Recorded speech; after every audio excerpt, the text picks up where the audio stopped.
오늘 본문은 예수님께서 12제자를 부르시고 또 능력을 주셔서 파송하는 이야기로 시작이 됩니다. 예수님께서는 제자들에게 귀신을 쫓고 또 병과 악한 것들을 고치는 권능을 주셨습니다. 왜 이렇게 능력을 주셨습니까?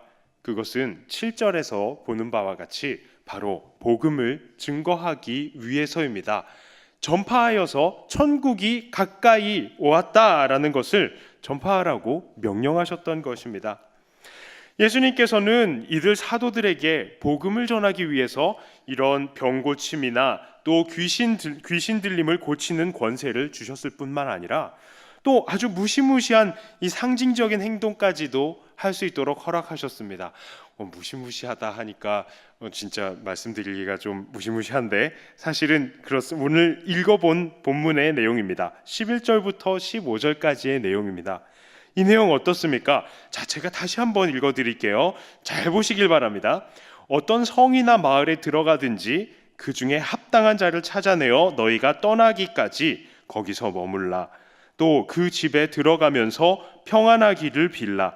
그 집이 이에 합당하면 너희 빈 평안이 거기 임할 것이요 만일 합당하지 아니하면 그 평안이 너희에게 돌아올 것이니라. 누구든지 너희를 영접하지 아니하고 너희 말을 듣지도 아니하거든 그 집이나 성에서 나가 너희 발의 먼지를 떨어버리라. 내가 진실로 너희에게 이르노니 심판날에 소돔과 고모라 땅이 그 성보다 견디기 쉬우리라. 이 무시무시한 행동이라고 말씀을 드렸는데요. 이 무시무시한 행동이란 바로 그들의 말을 듣지 않는 이들의 그 집이나 성에서 나가면서 뭐 하는 거였다고요?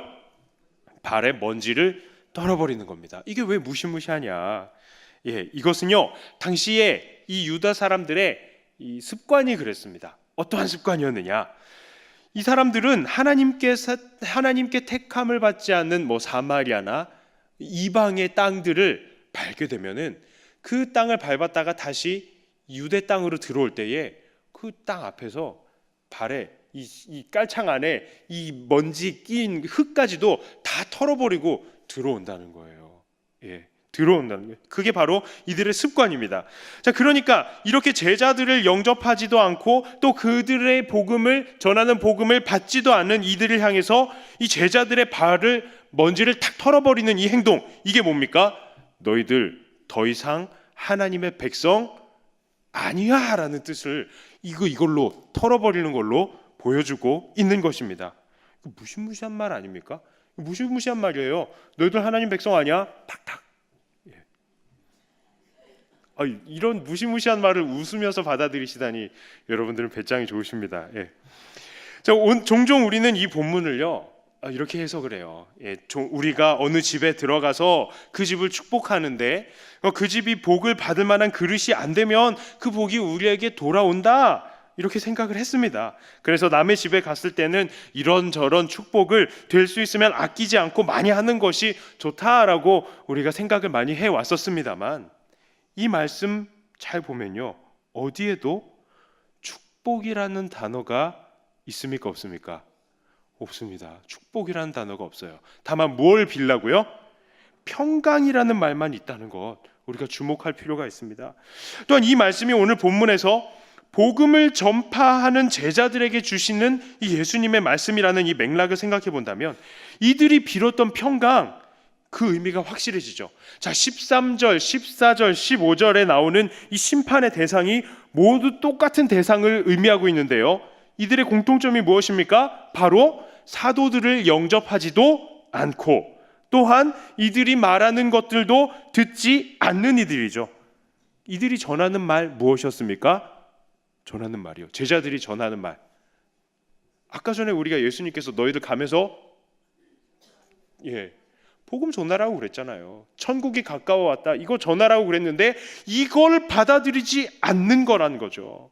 자, 그렇다면 사도들이 그 성이나 그 집의 사람들을 위해서 빌었던, 또한 그들이 받게 되는 이 평강, 이 평강은 무슨 평강입니까? 바로 복음을 받아들여서 예수 안에 거하게 되는 예수 안에 참 평강을 의미하는 겁니다.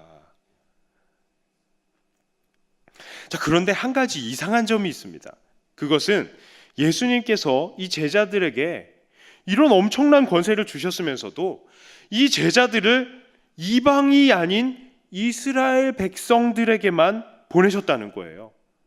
5절과 6절을 한번 같이 읽어봅니다. 자, 5절 말씀부터 시작. 예수께서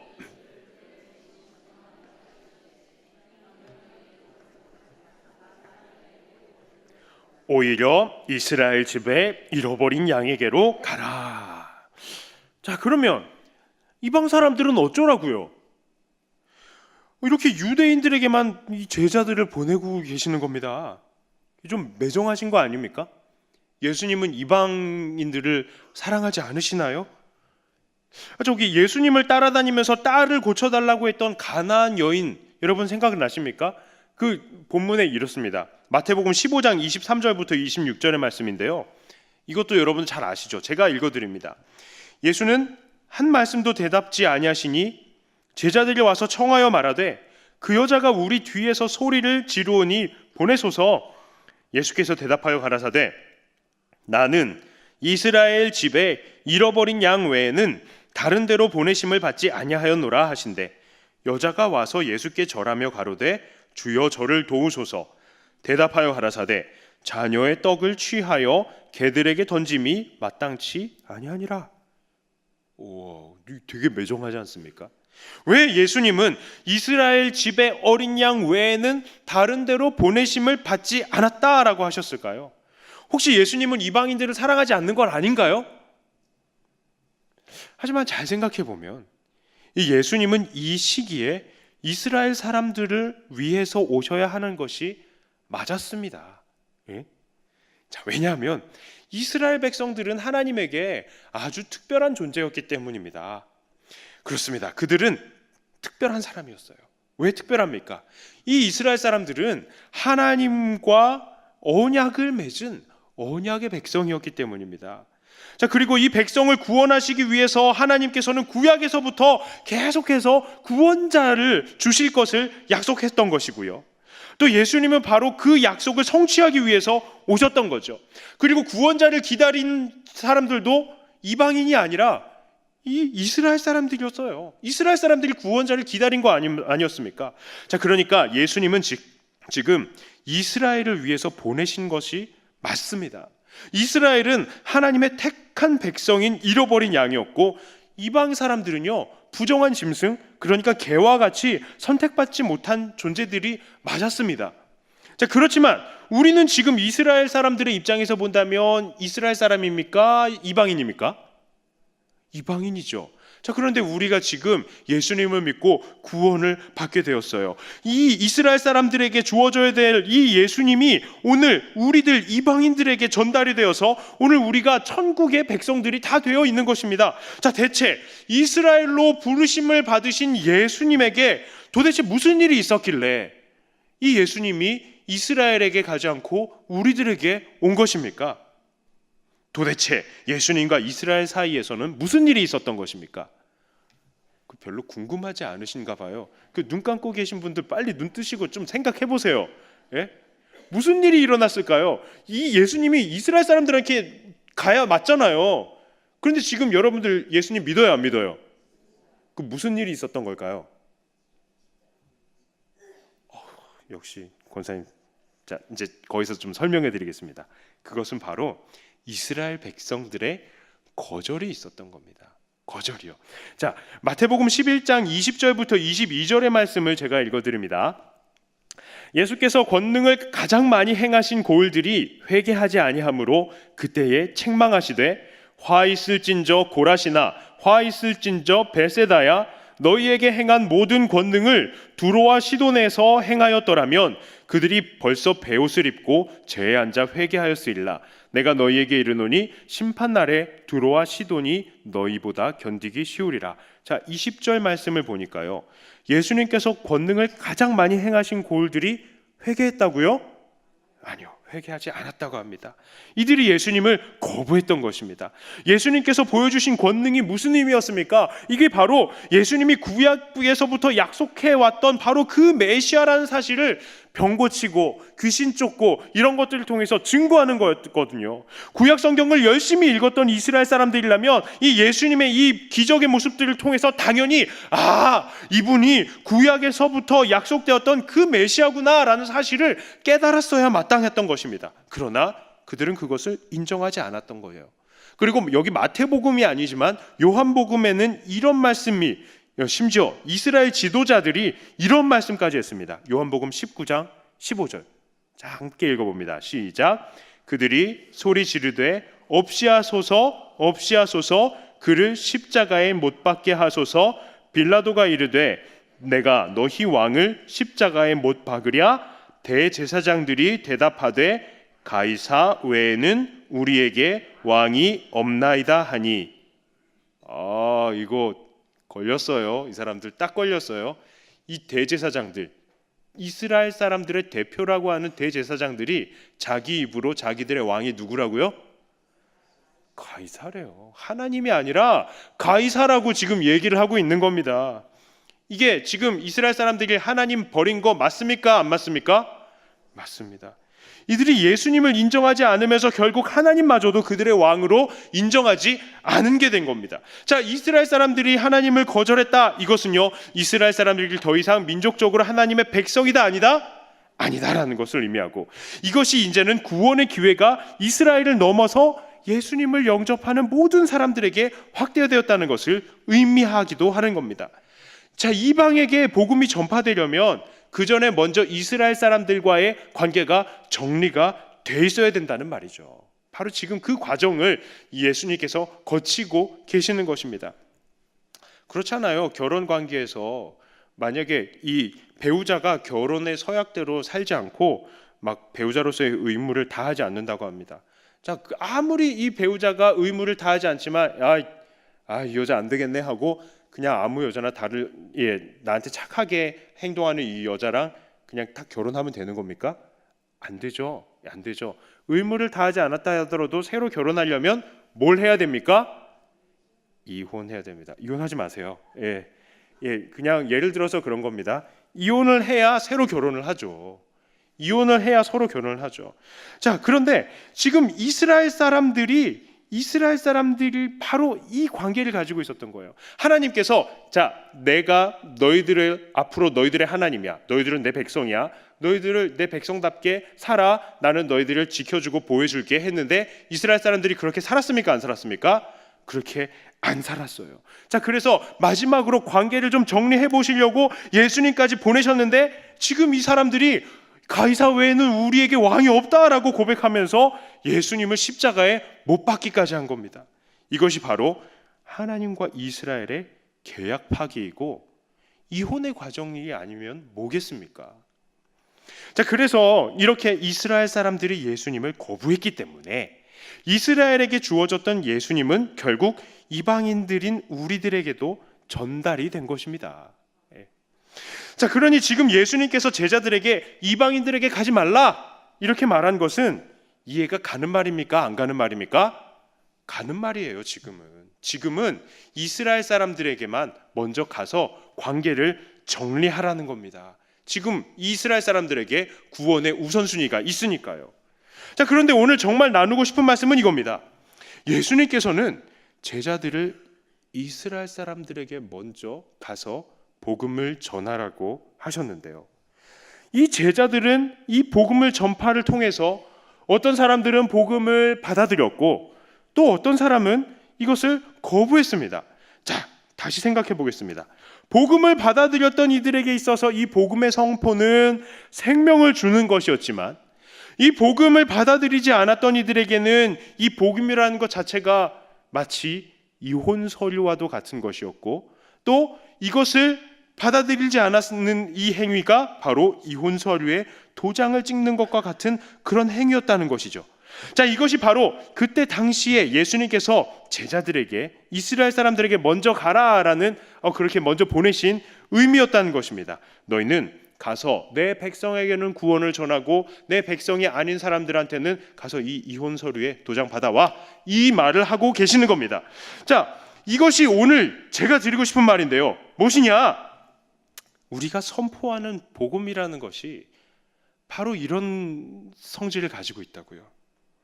이 복음이라는 것은요, 그것을 받아들이는 사람들에게는 영생을 주지만 그것을 받지 않는 이들에게는 그들이 하나님의 백성이 아니라는 사실을 그냥 한번 확인시켜주는 결과를 가져오는 것이고요. 게다가 또 어떤 이들에게는 더 이상 복음을 들을 수 있는 기회가 없는, 그것이 마지막 기회가 될 수도 있다는 것입니다. 늘 복음을 증거해야 하는 사명을 가진 우리들은 이것을 기억해야 합니다. 우리가 전하는 복음은 부끄러운 것이 아닙니다. 복음은 그것을 인정하는 이들에게 생명을 주는 것이고, 또한 그것을 부정하는 이들에게는 영원한 형벌을 주는, 너무나도 기쁘고 또 한편으로는 너무나 무섭고 중요한 가치가 있는 것입니다. 여러분, 이 사실을 인정하십니까? 하지만 우리로 하여금 때때로 이 복음을 부끄러워하고요, 또 이 복음 증거하는 것을 주저하게 만드는 것들이 있습니다. 언제 우리가 이것을 주저하죠? 복음 증거하는 것을? 바로 이 복음 때문에 일어나는 핍박과 분쟁인 것입니다. 우리가 복음을 전할 때에 어떤 사람들은 우리를 눈에 보이지도 않는 것을 믿는 좀 정신 나간 사람들이다, 이렇게 우리를 생각할 때도 있습니다. 게다가 도리어 우리에게 어떤 영향을 주고 싶어하는 사람들은요, 우리에게 핍박과 불이익까지 주면서 우리의 믿음을 흔들려고 합니다. 우리의 부모가, 우리의 자식들이, 형제들이 그렇게 하고요, 또한 우리의 직장과 사회에서 그렇게 우리를 흔들고 있습니다. 그래서 복음 증거하는 것은 너무 힘이 드는 일입니다. 그런 오늘 우리들에게 예수님은 본문의 말씀을 통해서 격려하십니다. 오늘 10장의 후반부의 말씀입니다. 28절부터 39절까지 긴 말씀입니다. 이 말씀을 한 절씩 저와 여러분들이 나누어서 읽도록 하겠습니다. 몸은 죽여도 영혼은 능히 죽이지 못하는 자들을 두려워하지 말고 오직 몸과 영혼을 능히 지옥에 멸하실 수 있는 이를 두려워하라.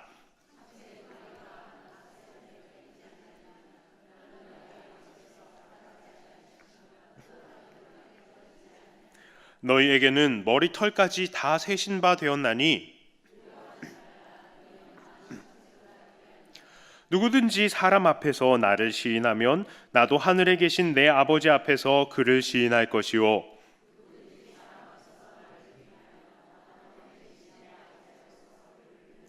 내가 세상에 화평을 주러 온 줄로 생각하지 말라. 화평이 아니요 검을 주러 왔노라.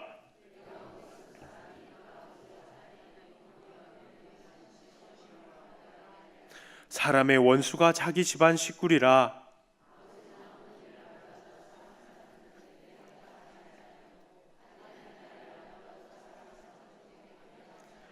또 자기 십자가를 지고 나를 따르지 않는 자도 내게 합당하지 아니하니라. 자기 목숨을 얻는 자는 잃을 것이요 나를 위하여 자기 목숨을 잃는 자는 얻으리라. 아멘. 10장 전체를 보았을 때 예수님께서는 제자들이 이 복음을 전하다가 거절받고 핍박받을 것을 아셨습니까? 모르셨습니까? 아셨습니다. 예수님께서는 제자들이 복음 때문에 사형에도 처할 수 있는 그런 법정에 서게도 되고요, 또 이 복음 때문에 가족들과 원수들이 되는 지경까지 가는 그런 핍박을 받을 것도 알고 계셨습니다. 하지만 그럼에도 불구하고 예수님께서는 제자들에게 그것을 모두 감당하라고 하셨습니다. 이 말씀이 우리에게 전혀 위로가 되지 않는데, 위로되지 않잖아요. 핍박 받아라. 그런데 위로가 됩니다. 왜 위로가 되겠습니까? 예수님은 이것을 알고 계시고요, 또한 우리들에게는 천국이 있기 때문입니다. 예수님의 말씀을 보니까 우리를 핍박하는 저 세력은 우리의 육체를 죽일 수 있다 할지라도 우리의 영혼은 어찌할 수 없는 부족한 존재들이며, 반대로 하나님께서는 우리의 머리털까지도 세실 정도로 우리를 아시고 우리를 지키시고 계신다는 것을 우리 본문은 말씀하고 계십니다. 하나님께서는 제자들에게 그렇게 하셨고요, 오늘 예수님의 새 언약으로 새 언약 백성이 된 우리들에게도 동일하게 그렇게 일하고 계시는 것입니다. 세상은 우리를 놀리고 우리를 핍박할 수 있고 심지어는 우리를 죽일 수도 있을 것입니다. 그러나 세상은 우리가 주님으로 인해서 얻은 이 영생을 결코 빼앗을 수 없는 것입니다. 그것이 바로 복음 때문에 핍박을 받더라도 그것을 묵묵히 견뎌내면서 평안할 수 있는 이유인 것입니다. 바로 오늘 우리가 주님과 동행하여서 천국을 살고 있고 또한 죽어서도 천국에 가기 때문에 우리는 이 모든 복음으로 인한 핍박을 견딜 수 있는 것입니다. 정말로 제자들은 예수님의 이러한 당부를 의지하여서 끝까지 충성하고 순교의 자리까지 가게 되었습니다. 그 사람들을 생각해 보면 그들이 믿는 자들로서 무엇이 부족했겠습니까? 그들은 얼마든지 핍박과 순교의 자리를 피할 수도 있었을 것입니다. 그들은 권능을 받은 사람들이었습니다. 병든 자들을 고치고 귀신을 내쫓는 사람들이었습니다. 그들은 그런 능력을 통해서 얼마든지 부자가 될 수도 있었고 또한 그것으로 얼마든지 잘 먹고 잘 살 수도 있었을 것입니다. 또한 그것으로 자기들의 어떤 영향력을 통해서 정치적인 세력을 형성할 수도 있었을 것입니다. 그럼에도 불구하고 그들은 그렇게 하지 않았고 오히려 그들은 그저 복음을 위해서 고난과 순교마저도 감당했던 것입니다. 천국이 있기 때문에 복음을 위한 고난들도 행복이었던 것입니다. 자, 그러나 이 말씀이 전혀 위로가 되지 않는다면 여러분 이 시간에 하나님께 천국에 대한 소망을 다시 한번 일으켜 주시옵소서 하고 간구해야 할 것입니다. 요즘은 참으로 천국을 사모하지 않는 시대입니다. 어떻게 하면 내 영혼이 오늘 하나님과 함께 살아가는 천국을 누릴까? 어떻게 하면은 내가 하나님을 기쁘시게 할까? 어떻게 하면 내가 죽어서도 하나님께 칭찬을 받을까 하는 그런 고민 찾기가 어려운 시대입니다. 그저 자기 한 몸 잘 챙기고 어떻게 하면 이 땅에서 한 푼 더 잘 벌고 또 어떻게 하면 사람들을 기쁘게 해서 자기에게 더 유익을 얻을까? 그런 고민들로 가득 차 있는 것이 바로 오늘의 이 시대인 것입니다. 그러나 이런 시대를 향해서 예수님은 다시 한번 경고하십니다. 38절, 39절의 말씀을 다시 한번 같이 읽어봅니다. 시작! 또 자기 십자가를 지고 나를 따르지 않는 자도 내게 합당하지 아니하니라. 자기 목숨을 얻는 자는 잃을 것이요 나를 위하여 자기 목숨을 잃는 자는 얻으리라. 이 세대가 하나님을 쫓지 않습니까?